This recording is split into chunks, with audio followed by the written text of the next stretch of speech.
जी, तो हमारे पास अब 15.5 सेक्शन है कि transformation of electromagnetic potential A and phi.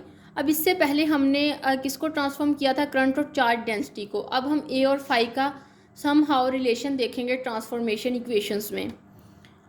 First of all, Maxwell's field equation can be expressed as, हमारे पास मैक्सवेल्स फील्ड इक्वेशन ये दोनों आई थी।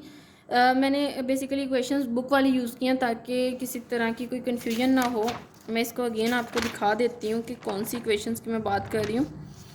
यस, दीज टू, ये हमने इक्वेशंस डिराइव की थी, ठीक है, जो हमने इक्वेशंस ऑफ मोशन कहा था, जो कि एक पर्टिकुलर केस के लिए आई थी जिनमें हमने एक टर्म को ज़ीरो के इक्वल सब्स्टिट्यूट किया था।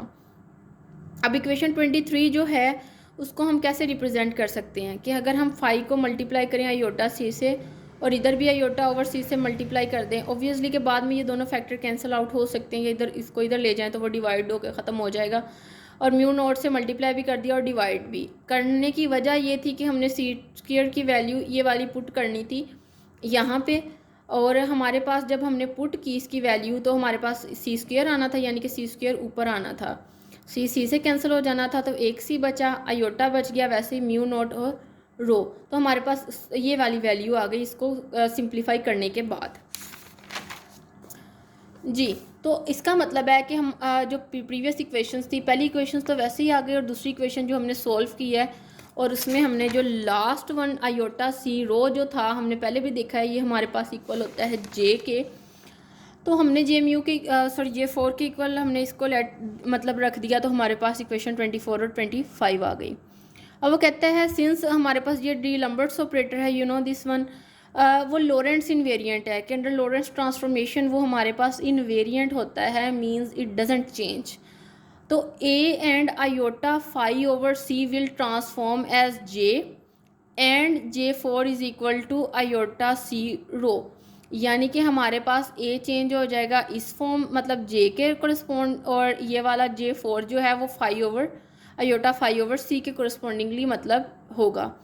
However the latter quantities represent the components of current four vector, यानी कि जो हमारे पास लेटर क्वांटिटीज़ हैं वो क्या रिप्रेजेंट करते हैं, करंट फोर वेक्टर, जो कि जे म्यू है, और हमने हमारे पास जो करंट फोर वेक्टर है वो इसके इक्वल होता है ए आयोटा फाई ओवर सी। मतलब बेसिकली बात वही है कि पीछे हमने J1 J2 J3 कह दिया था, और हम मतलब अगर मैं आपको दिखा सकूं तो हमने yes this one current four vector में हमने कहा था J1 J2 J3 और आयोटा सी रो।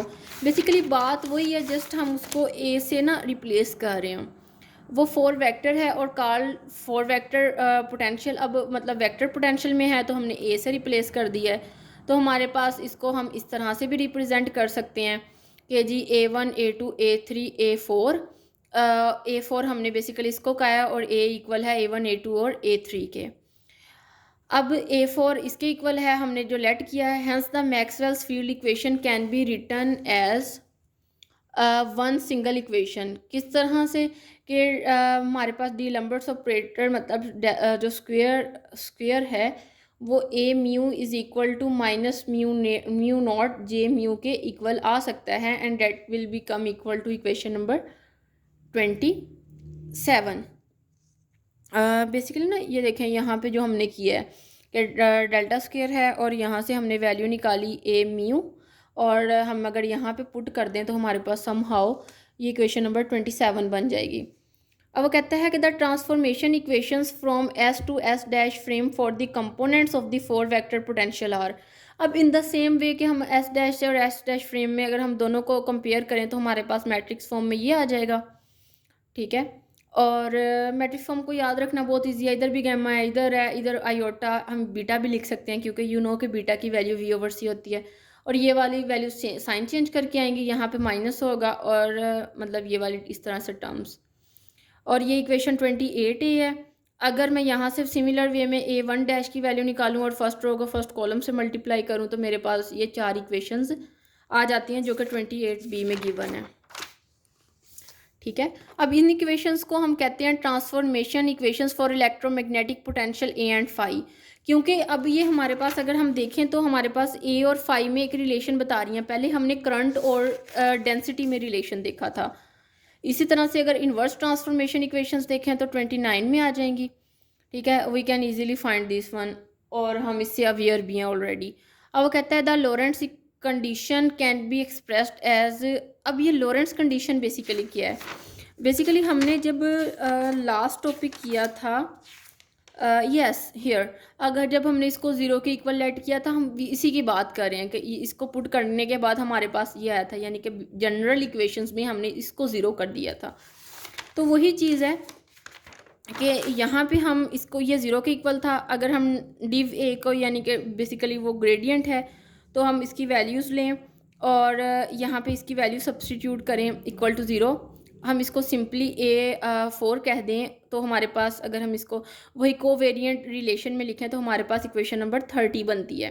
ठीक है, यानी कि partial A1 over partial x1 वैसे ही, partial A2 over partial x2 वैसे ही, partial A3 over partial x3 भी वैसे ही आ जाएगा, और ये वाला भी हमने A4 कह के पार्शल x4 की फॉर्म में कन्वर्ट कर दिया है। ठीक है, यानी कि ये हमारे पास A4 आ गया और ये x4 की वैल्यू हमने पुट कर दी। अगर हम इसकी सुमेशन ले लें और इस फॉर्म में लिख दें तो हमारे पास इक्वेशन 30 बन जाती है, और ये इक्वेशन क्या कहलाती है? This is Lorentz condition in covariant form. अब कोवेरिएंट का सर ने हमें बताया था जी कि यहाँ पे मतलब सब स्क्रिप्ट में म्यू हो तो कोवेरिएंट, सुपर स्क्रिप्ट में हो तो कंट्रावेरिएंट, जैसे ये टेंसर की मतलब नोटेशंस हैं। ठीक है, तो इस तरह से हमारे पास ये वाली जो इक्वेशंस हैं, इन्होंने हमें रिलेशन बताया इलेक्ट्रोमैग्नेटिक पोटेंशियल ए और फाई में, और पहले जो हमने किया था उसने हमें रिलेशन बताया करंट और हमारे पास था डेंसिटी में। यस, तो ये हमारे पास दो सेक्शंस थे।